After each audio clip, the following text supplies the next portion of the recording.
Smugglers sneak through the bushes with a group of Venezuelan migrants. They step across rocks, cross a muddy river, and finally they enter Colombia.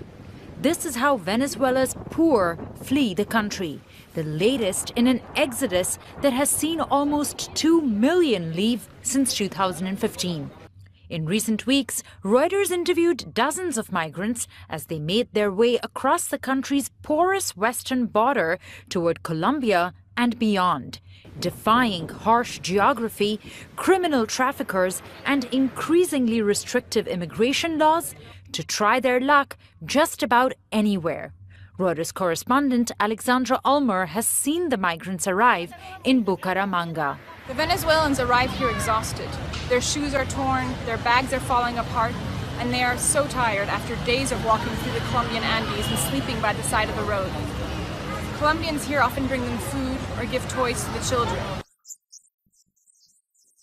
People who can no longer walk, people who are sunburned, dehydrated, they stop here to rest, and I let them know that I can give them shelter.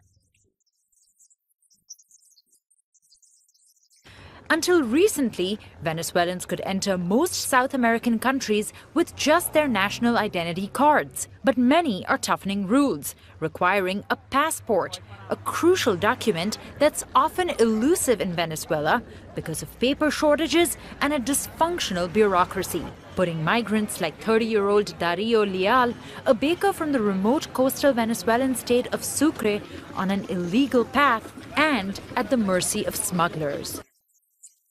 I don't have a passport. I had to pay cash in order to cross the border through the river. After paying off smugglers, Leal said he was left with $3 in savings. And with that, he plans to walk the 300 miles to Bogota, Colombia's capital. In Venezuela, there's no life of any kind. The salaries don't give you enough to buy yourself a bar of soap. Nothing. So you have to get 2, 3, 4 salaries that don't help you at all. According to the UN, 90% of Venezuelans who are fleeing remain in South America, putting pressure on neighbors like Colombia and Peru, where police are now conducting raids to detain the undocumented.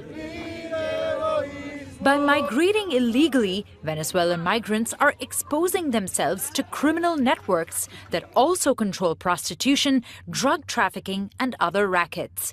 In August, Colombian investigators discovered 23 undocumented Venezuelans forced into prostitution and living in basements in the city of Cartagena. And while most migrants avoid such situations, there are plenty of other hardships awaiting them. Venezuelans say it's increasingly difficult to find a job in this city, which has seen a growing influx of Venezuelans. So many Venezuelans end up having to spend many nights here as they search for a way to make money, selling lollipops in the street or picking up trash. Venezuelan President Nicolas Maduro has warned of the hazards of migration. His socialist government, which is widely blamed for the massive economic crisis, has even offered free flights home to some in a program called Return to the Homeland. They say several thousand Venezuelans have availed this offer.